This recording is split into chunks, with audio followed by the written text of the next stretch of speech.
Right then, this is a walk around video for a very handsome car. This is a 1.6S diesel and it's the Honda HR-V. This car's covered just 47,900 miles. It's in lovely condition, looks fantastic in red as well, these cars, the black trims. It's a little bit windy today, so I'm hoping you can hear me. I'm going to try and do this before the rain comes tumbling down as well. The front of the car's really clean, bumper very nice indeed. Likewise, bottom of the car, very clean indeed, hardly a stone chip of any great notes on there at all. Near side, absolutely wonderful in the panels. The only thing I did notice, you can hardly see them, it just looks like they've been touched in, a couple of things on there, but that's it, that's just sum total of it. Near side front alloy in beautiful condition.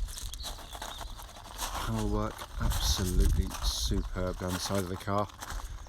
Near side rear alloy again absolutely fantastic.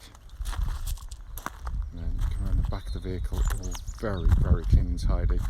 These don't come standard with rear parking sensors, but they have been fitted to this car by someone, and they're working perfectly, so they're on the car, which is nice to see. Offside of the car, again absolutely superb, wonderfully clean in the panels. Offside rear alloy, beautiful, unmarked, and then remaining panel works absolutely superb on the car. And then final alloy, the only one that shows any kind of marks at all, right on the outside edge. They're very light indeed. And it looks as though they might even just polish off with a bit of tea cut, because it's just looks like sort of tar or something on there. But the car is in beautiful condition. Let's come into the back of the car now. Big boots on the car. Beautifully finished as well, and in absolutely super condition back there. Let's come into the back, wide opening rear doors, loads and loads of room in the back of the cars, loads of leg room there. Seats in absolutely super condition, and that's not always the case with HR-Vs. They are family cars and they can be very heavily used in the back with kids, but this one's been given a very gentle life, fortunately. Let's come into the front of the vehicle, again all very clean and tidy. It's been kept really nicely. Apologise for the shadows, the sun decides to pop out in an inopportune time.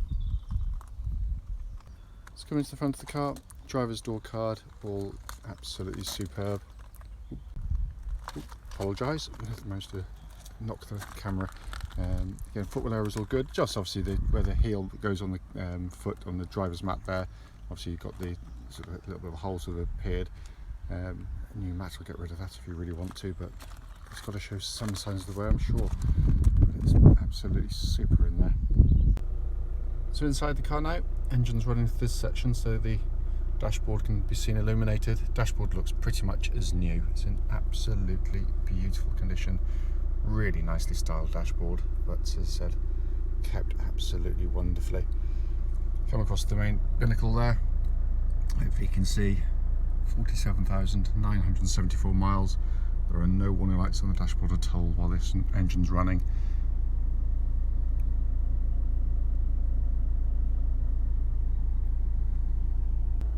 Finally, just to show you, owner's manual pack and lock and wheel nut key are both here and present with the car. Right then, this is a quick road test video, and this is for a Honda HR-V 1.6S diesel. This particular car is registered CE16WJA, and mileage currently showing is 47,967 miles. The reason we do these videos is basically so that if anyone wants to look at the car, sorry, let's get through before this chat. If anyone is looking at any of our cars online in an advert, they actually get to see that very car advertised in operation. We feel it's important because we know to our costs, unfortunately, just how frustrating it can be to go and see a car which can look perfectly good in the photographs and in the advert, only to get there and find out when you drive it, it's got a fundamental problem which shows up whilst you're driving the car. So that's why we do it.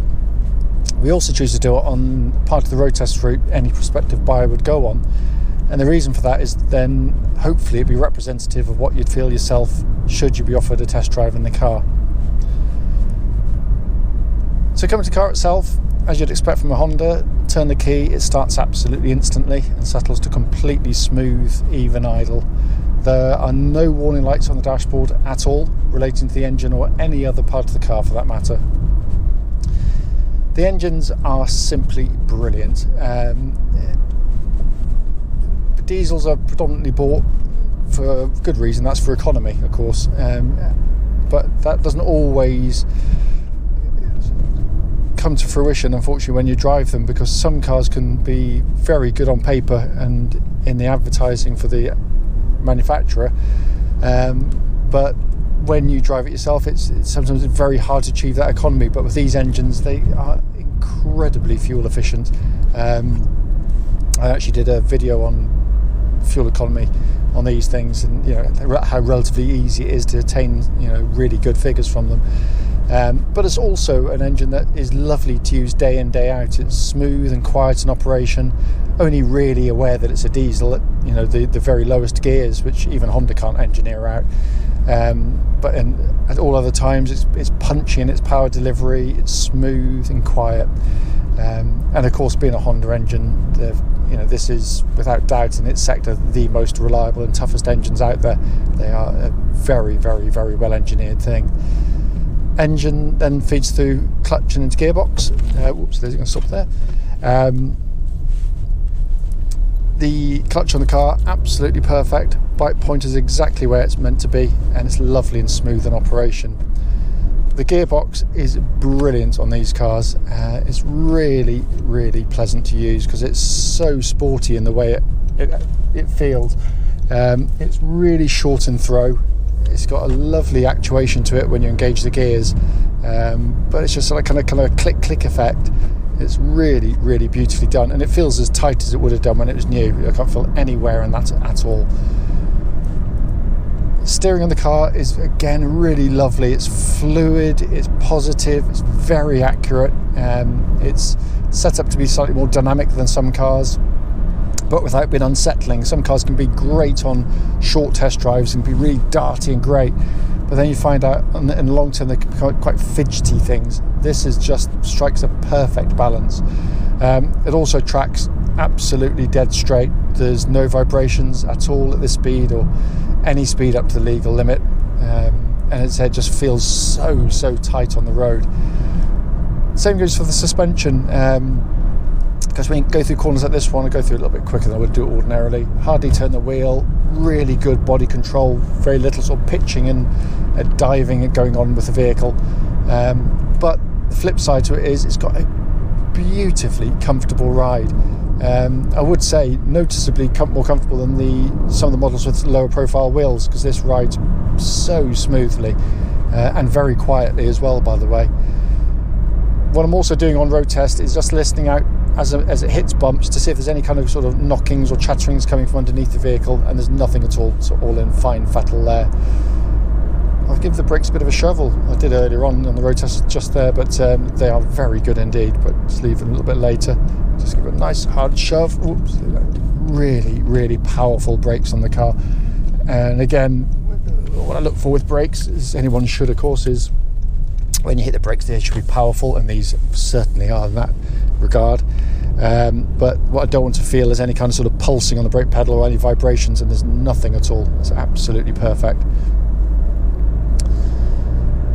So coming inside the car, the first thing you notice when you get in the car is the absence of any kind of creaks or rattles. They are very, very, very well put together cars. It's also a lovely place to sit. It's quite a modern dashboard for this type of car. You've got really good visibility, particularly looking forward. I can actually see a bonnet. You've got quite a low scuttle on the dash there, which means you've got quite a big windscreen. Big wing mirrors helps you feel that you're quite in control of the car. It's very, very well done. But all working beautifully. Obviously, you've got your radio there. You've got climate control system, which pumps out lovely cold air, by the way. Checked that in a nice warm workshop earlier on. It's lovely, lovely icy air coming out, but very nicely done, nicely styled. The black with the silver trims works really, really well inside the car. The dash in front is wonderfully simple. Big speedo in the middle, rev counter on the left, and fuel gauge on the right there, but that's all it is, and really beautifully displayed. Just so simple, not this ridiculous amount of information some dashboards want to sort of shove in your direction. Cruise control, all working exactly as it should. You've got auto lights on the car, again all checked and all working. It's a very nice spec car for what is one of the first ones in the range. As I said at the start of the video, it is brief. It is literally just to show the car in operation. The car drives as tight as a drum. It really does. We should expect with such a low mileage for a Honda car, but it really is easy to see why these are very, very sought after, because they do feel a bit more substantial than some of the other offerings in this particular sector, should we say. As always though, if you've got any questions about the car, don't hesitate, do give us a call.